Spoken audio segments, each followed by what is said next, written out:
Immortal and Martial Dual Cultivation, episode 76. Untuk melihat video selengkapnya, sahabat bisa kunjungi playlist yang telah Sabta Novel sediakan. Yuk mari, kita berimajinasi bersama dan masuk ke alur ceritanya.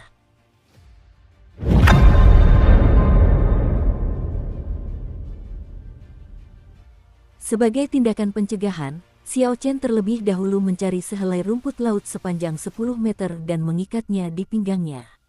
Setelah selesai, ia menjalankan rencananya. Setiap langkahnya di arus bawah yang deras sangat sulit. Ketika Xiao Chen mencapai lereng berlumpur di samping, dia tidak berani lengah. Dia mendaki selangkah demi selangkah sementara arus bawah menerjang tubuhnya. Ada beberapa kali dia hampir hanyut. Dia membenamkan lengannya dalam-dalam ke dalam lumpur dan area di bawah kukunya dipenuhi lumpur hitam. Tak lama kemudian, dia berhasil lolos dari bahaya. Setelah mengerahkan banyak usaha, Xiao Chen akhirnya berhasil lolos dari arus bawah. Dia merilekskan tubuhnya dan melepaskan rumput liar dari pinggangnya.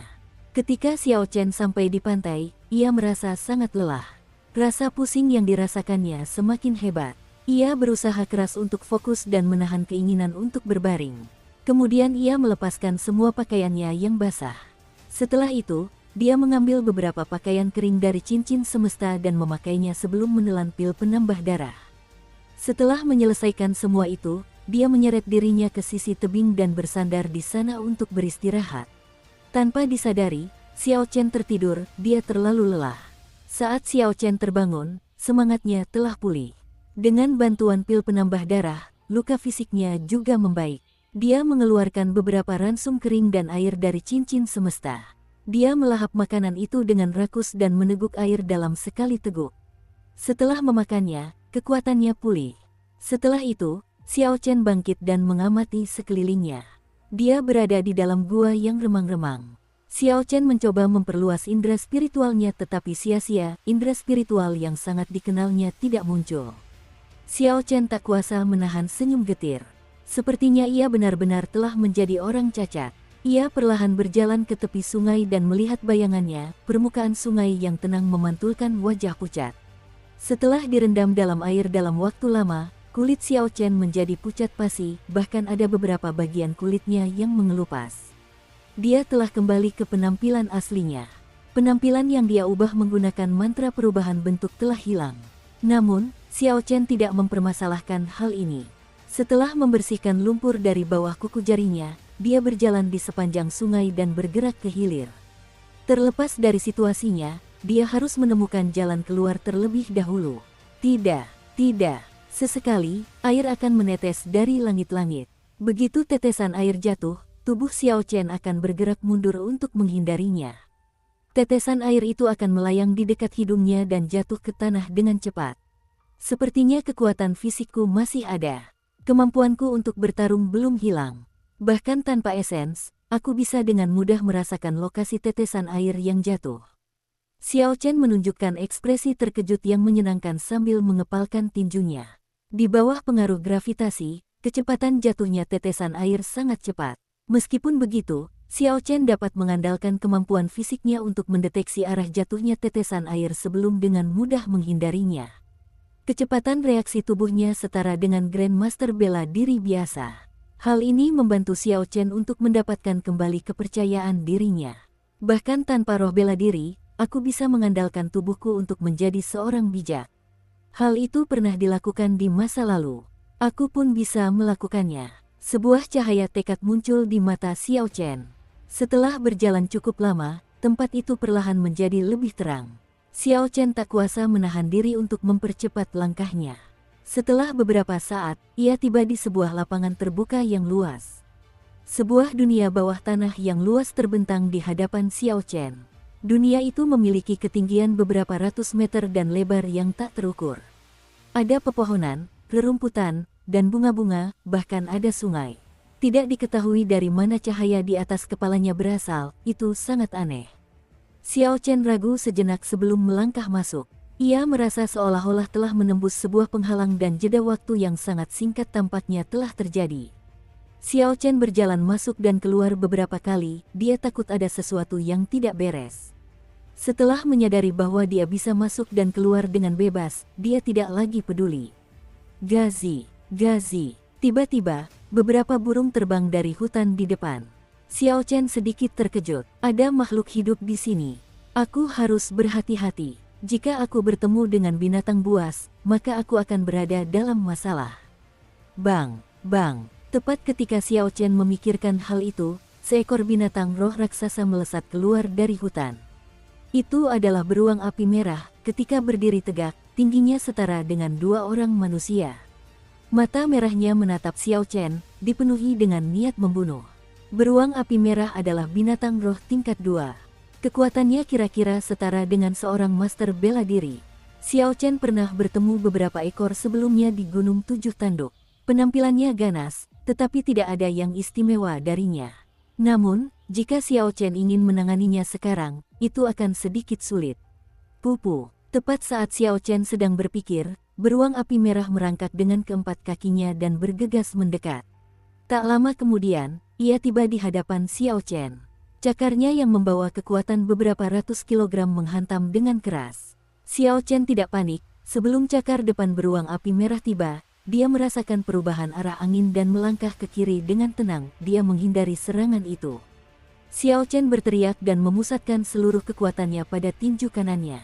Semua otot di lengan kanannya menegang. Xiao Chen seolah merasakan energi yang tak terbatas saat tinjunya menghantam dada beruang api merah dengan kecepatan kilat. Seketika itu juga, tubuh kekar beruang api merah dihantam dan terlempar ke belakang dengan bunyi keras. Xiao Chen bisa mendengar suara organ dalamnya hancur. Setelah jatuh, ia tidak bangkit lagi. Xiao Chen menatap semua itu dengan terkejut. Setelah beberapa saat, dia menyadari bahwa beruang api merah benar-benar telah mati. Dia bergumam, bagaimana mungkin? Pada puncak kekuatanku, kekuatan tinjuku hanya 1.500 kilogram. Saat ini, roh bela diriku hancur dan luka-lukaku belum sepenuhnya sembuh. Secara logis, mampu mengeluarkan setengah dari kekuatanku sebelumnya saja sudah sangat sulit. Berat beruang api merah setidaknya 500 kilogram. Untuk membuatnya terpental dengan satu pukulan sekaligus menghancurkan organ dalamnya, dibutuhkan setidaknya 2.000 kilogram kekuatan. Xiao Chen merasa curiga saat melihat tinjunya, dia tidak percaya. Pada pukulan tadi, aku merasa seolah-olah belum menggunakan seluruh kekuatanku. Namun, mengapa kekuatanku malah lebih dahsyat dari sebelumnya? Xiao Chen berpikir lama tetapi dia tidak dapat menemukan jawabannya. Selanjutnya, Xiao Chen memasuki hutan. Dia menemukan beruang api merah lainnya di pinggiran hutan. Ketika beruang itu mendekat, dia meninju beruang itu juga. Seperti sebelumnya, beruang api merah seberat 500 kilogram itu terlempar. Organ dalamnya hancur dan ia mati. Barulah setelah itu Xiao Chen percaya bahwa semua ini nyata, kekuatannya bahkan lebih kuat dari sebelumnya. Mungkinkah kultivasiku belum hilang? Kekuatan tinjuku ini seharusnya sekitar 1.750 kilogram, mendekati 2.000 kilogram. Jika tidak, mustahil bagiku untuk membunuh beruang api merah dalam satu pukulan, kata Xiao Chen dengan nada percaya diri. Apa yang terjadi? Mengapa kekuatan tubuh fisikku meningkat? Xiao Chen merenung lama, tetapi dia masih belum bisa menemukan jawaban. Setelah beberapa saat, Xiao Chen tersenyum tipis. Tidak apa-apa, peningkatan kekuatanku adalah hal yang baik. Karena aku belum bisa memahaminya, maka tidak perlu terlalu memikirkannya untuk saat ini. Dengan pemikiran itu, Xiao Chen meninggalkan hutan. Kedalaman hutan memberi Xiao Chen perasaan berbahaya. Pasti ada binatang roh yang jauh lebih kuat di sana. Xiao Chen menggunakan waktu yang tersisa untuk menjelajahi dunia bawah tanah yang belum dikenal ini. Di arah tenggara, Xiao Chen secara kebetulan menemukan ladang tumbuhan herbal alami. Berbagai macam tumbuhan spiritual tumbuh subur dan lebat di seluruh tempat itu. Ada juga beberapa tumbuhan spiritual yang telah berusia ratusan tahun. Namun, sebelum Xiao Chen mendekati tepi ladang tumbuhan itu, dia merasakan beberapa aura yang kuat. Sesekali, dia bisa mendengar raungan binatang buas yang mengerikan. Mereka semua adalah binatang roh yang kuat. Mengingat kondisi Xiao Chen saat ini, dia bisa melupakan untuk melangkah lebih jauh. Melihat tumpukan harta karun tetapi tidak dapat memperolehnya, perasaan seperti itu sangat menyedihkan. Xiao Chen menghindari wilayah ini dan terus berjalan maju. Meskipun roh bela dirinya hancur, dia masih memiliki kekuatan fisik. Langkahnya tidak lambat. Dalam sehari, dia telah menyelidiki area dengan radius setidaknya 1000 meter. Xiao Chen menyadari bahwa dia telah sepenuhnya meremehkan ukuran dunia bawah tanah ini. Setelah berjalan seharian penuh, dia bahkan belum menjelajahi setengahnya. Entah mengapa, tetapi di dunia bawah tanah ini terjadi siang dan malam. Kecerahan berubah seiring berjalannya waktu dan perlahan akan menjadi gelap. Pasti ada beberapa bahaya yang tak terduga di malam yang gelap. Xiao Chen tidak berani tinggal di sini. Dia mundur hingga tiba di penghalang di sekitar dunia ini sebelum berhenti. Dia memutuskan untuk duduk bersila dan mencoba berkultivasi. Xiao Chen belum kehilangan semua harapan setelah roh bela dirinya hancur. Naga Asure adalah binatang suci kuno, pasti ada sesuatu yang istimewa tentangnya. Saat ini, tubuh Xiao Chen benar-benar tanpa energi spiritual, dia saat ini hanyalah orang biasa. Dibandingkan saat dia pertama kali tiba di dunia ini, dia jauh lebih lemah. Setidaknya, Xiao Chen memiliki energi spiritual yang telah ia kembangkan selama kurang lebih 10 tahun. Meskipun ia tidak mampu mengubah energi tersebut menjadi esensi, jumlahnya lebih dari cukup baginya untuk menggunakan mantra ilahi petir ungu. Namun, Xiao Chen kini tidak memiliki energi spiritual. Untuk berlatih hingga mencapai titik seperti dulu, mungkin dibutuhkan waktu 16 tahun. Jika demikian, sekuat apapun ketekunannya, dia mungkin akan menyerah. Xiao Chen merasakan energi spiritual di sekitarnya.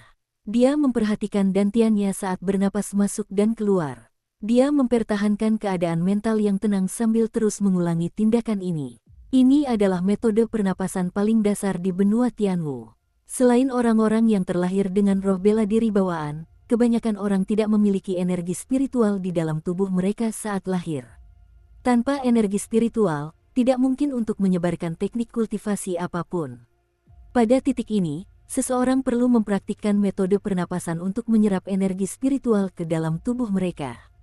Ketika jumlah energi spiritual mencapai tingkat tertentu, seseorang dapat secara resmi mulai berkultivasi. Tidak ada perbedaan tingkatan atau peringkat untuk metode pernapasan, hal itu umum di seluruh benua Tianwu. Perlahan, gas yang dihembuskan Xiao Chen melalui mulutnya menjadi semakin pekat. Dari kejauhan, tampak seperti pedang yang kabur, gas itu tidak menghilang. Dukung terus channel YouTube Sabta Novel. Dengan tarikan napas berikutnya, Xiao Chen mengambil sebagian energi spiritual dan mengubahnya menjadi kabut lalu masuk ke mulutnya.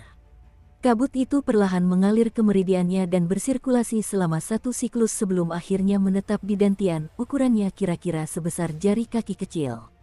Xiao Chen merasa gembira, dia tidak menyangka untaian energi spiritual pertama yang dia serap akan sebesar ini. Dia akan segera dapat mengumpulkan cukup energi spiritual dan melancarkan mantra ilahi petir ungu. Xiao Chen sebelumnya khawatir prosesnya akan memakan waktu 16 tahun. Tampaknya kekhawatirannya tidak beralasan. Setelah mengalami proses itu sekali, kali kedua menjadi lebih lancar. Setelah 4 jam, energi spiritual yang telah menetap di dantian Xiao Chen cukup untuk melancarkan mantra ilahi petir ungu. Xiao Chen menghentikan metode pernapasan dan mulai bersiap untuk mencoba melancarkan mantra ilahi petir ungu. Mantra ilahi petir ungu berhasil tersalurkan tanpa masalah. Energi spiritual di sekitarnya mengalir deras ke dalam tubuh Xiao Chen. Energi itu mengalir tanpa henti dan benar-benar melampaui harapan Xiao Chen. Kenapa ini bisa terjadi? Pikir Xiao Chen dengan heran. Tiba-tiba, dia teringat sesuatu yang pernah disebutkan Ye Wen di masa lalu. Ada bahaya ledakan jika seseorang berkultivasi di terowongan bawah tanah. Wajah Xiao Chen memucat. Dia ingin berhenti tetapi merasa enggan melakukannya. Ketika dia mengolah mantra ilahi petir ungu di Gunung Tujuh Tanduk, situasi serupa pernah terjadi. Setelah itu, dia berhasil memadatkan roh bela dirinya. Jika dia menyerah sekarang, itu akan sangat disayangkan. Jika dia melewatkan kesempatan ini, dia mungkin tidak akan pernah melihat harapan untuk memadatkan kembali roh bela dirinya lagi. Aku akan mempertaruhkan semuanya. Jalan kultivasi bela diri memang penuh bahaya. Bertarung melawan langit, bertarung melawan manusia, bertarung melawan diri sendiri. Seseorang harus tanpa ampun, siapapun itu. Jika aku tidak mampu melewati ini, lalu bagaimana aku bisa melawan manusia atau bahkan berbicara tentang melawan surga? Xiao Chen mengambil keputusan. Dia tidak hanya tidak berhenti, tetapi bahkan meningkatkan kecepatan sirkulasi mantra ilahi petir ungu. Guntur bergemuruh di atas, pusaran air muncul di atas kepalanya dan berputar terus-menerus. Pusaran air itu dengan cepat menyedot energi spiritual sebelum mengirimkan energi tersebut ke tubuh Xiao Chen. Kilat menyambar di udara, angin menderu dan guntur bergemuruh, sebuah fenomena misterius sedang terjadi. Tubuh Xiao Chen gelisah, energi spiritual memenuhi dan membengkak di seluruh meridiannya. Meridiannya kini jauh lebih lebar dan kuat dibandingkan sebelumnya. Jumlah energi spiritual yang dapat ditampungnya beberapa kali lebih besar. Saat terjadi ketidakstabilan sekecil apapun, Xiao Chen akan meledak dan bahkan tidak akan meninggalkan kerangka. Ledakan. Tepat ketika Xiao Chen merasa tak sanggup lagi bertahan, 361 titik akupuntur di seluruh tubuhnya tiba-tiba terbuka. Di setiap titik akupuntur tersebut, sebenarnya terdapat seekor naga biru kecil. Ke-361 naga azure membuka rahang mereka dan seketika menghisap habis semua energi spiritual di tubuh Xiao Chen, menyelamatkan nyawanya. Pusaran air di atas kepalanya belum berhenti dan energi spiritual baru langsung mengalir masuk. Ketika Xiao Chen tidak lagi mampu bertahan, 361 naga azure di titik akupunturnya kembali membuka rahang mereka dan menguras energi spiritual dari tubuh Xiao Chen. Jika dilihat dari kejauhan, 361 titik akupuntur Xiao Chen memancarkan cahaya biru langit. Seluruh tubuhnya tampak seperti naga biru raksasa yang terbentuk dari banyak naga biru kecil. Kabut keluar dari mulut naga saat ia menerjang maju dan meraung keras. Ia mengendalikan berbagai fenomena saat menerima baptisan guntur. Jadi, roh bela diriku tidak menghilang, melainkan hanya terpecah menjadi 361 naga azure kecil dan bersembunyi di titik-titik akupunturku. Saat Xiao Chen memikirkan hal ini, dia merasa sangat terkejut. Setiap kali naga azure menyedot habis energi spiritual, Xiao Chen merasa seluruh tubuhnya dibanjiri energi spiritual, rasanya sangat nyaman. Hal ini terjadi sebanyak 361 kali. Fenomena misterius di langit menghilang dan pusaran air di atas kepalanya memasuki tubuhnya dengan suara "Sou". Energi spiritual di sekitarnya akhirnya berhenti mengalir masuk. Pusaran air itu berubah menjadi pusaran Qi mini. Saat berputar perlahan, tetesan Qi perlahan menetes ke bawah. Awalnya, laju tetesannya sangat cepat. Setiap putaran pusaran Qi, akan ada satu tetes Qi. Menjelang akhir, lajunya melambat dan bahkan setelah sekitar 10 putaran, masih belum ada setetes Qi pun yang menetes. Saat Xiao Chen menghitung, terdapat tepat 361 tetes cairan misterius itu. Dia tidak tahu apakah ini kebetulan atau bukan. Saat Xiao Chen mengamati dengan saksama, ia menjadi sangat gembira. Ia menemukan bahwa cairan ini adalah esensi yang sangat murni. Aku jelas tidak memadatkan roh bela diri, hanya pusaran Qi. Untuk berpikir bahwa itu benar-benar dapat mengubah energi spiritual menjadi esensi. Sungguh aneh. Xiao Chen ragu-ragu saat mengatakan ini. Sepertinya roh bela diri saya benar-benar tidak hancur, melainkan terus ada dalam bentuk lain. Ini juga bagus. Mengumpulkan esensi dari pusaran Qi jauh lebih cepat daripada metode sebelumnya. Xiao Chen perlahan mengendalikan esensinya untuk beredar di seluruh tubuhnya. Dia menemukan bahwa kultivasinya sama sekali tidak menurun. Baik dari segi kemurnian maupun volume, itu setara dengan Grandmaster bela diri tingkat menengah. Setelah Xiao Chen mengalirkan esensinya melalui siklus besar, dia membuka matanya. Cahaya ungu melesat keluar dan menembus kegelapan malam. Cahaya itu berubah menjadi 2 titik cahaya ungu di matanya sebelum menghilang. Xiao Chen bangkit dan memandang ke kejauhan. Dia mengepalkan tangan kanannya dan tubuhnya dipenuhi energi. Perasaan mengendalikan kekuatannya sekali lagi membuat Xiao Chen merasa sangat senang. Ia tak kuasa menahan diri untuk tidak meraung. Raungannya seperti raungan naga, panjang dan terus-menerus, menggema di sekitarnya. Mengaum, Xiao Chen meninju udara ke arah sebuah batu besar yang berjarak 50 meter. Tiba-tiba, titik akupuntur Feng Yan di telapak tangannya terbuka dan naga biru di dalamnya menghilang dan berubah menjadi seberkas cahaya biru. Cahaya itu menyebar ke seluruh lengannya dan seluruh lengan kanannya seketika dipenuhi dengan kekuatan yang sangat besar. Sebuah kekuatan dahsyat terlontar ke arah yang dituju Xiao Chen. Kekuatan itu menghantam batu berukuran 2 meter dengan suara dentuman keras. Setelah batu besar itu dihantam, batu itu langsung hancur berkeping-keping dan berhamburan kemana-mana. Naga Asure di titik akupuntur itu sebenarnya bisa berubah menjadi cahaya biru dan menyerang bersama angin dari pukulannya. Ini adalah kejutan yang menyenangkan. Terlebih lagi, kekuatannya sangat dahsyat. Ini baru naga Asure dari salah satu titik akupuntur, namun kekuatannya sudah sangat dahsyat. Jika aku bisa membuka semua 361 titik akupuntur, seberapa kuatkah jadinya? Xiao Chen dipenuhi harapan. Dia mencoba meninju beberapa kali tetapi menemukan bahwa titik akupunturnya tetap tertutup. Apapun yang dia coba, titik itu tidak akan terbuka. Hal itu pasti telah menghabiskan seluruh energi dan untuk sementara tidak dapat dieksekusi. Xiao Chen juga tidak khawatir, masih ada waktu di masa depan dan tidak perlu terburu-buru. Setelah itu, Xiao Chen mengeluarkan pedang bayangan bulan dari cincin semesta. Dia menggunakan semua teknik bela diri yang pernah dia ketahui. Tidak ada yang bisa menghentikannya untuk mengeksekusi semua teknik bela diri yang dia ketahui. Terlebih lagi, bahkan ada beberapa peningkatan, teknik-tekniknya jauh lebih kuat dari sebelumnya. Xiao Chen benar-benar rileks setelah itu. Sepertinya dia telah sepenuhnya memulihkan semua kekuatannya. Tinju Songke, seorang raja bela diri tingkat puncak, tidak hanya gagal menghancurkan roh bela dirinya, tetapi bahkan mengakibatkan peningkatan kekuatannya. Atau mungkin, inilah wajah asli dari roh bela diri naga biru. Ia akan bangkit kembali setelah dihancurkan dan membangun sistem yang sepenuhnya baru.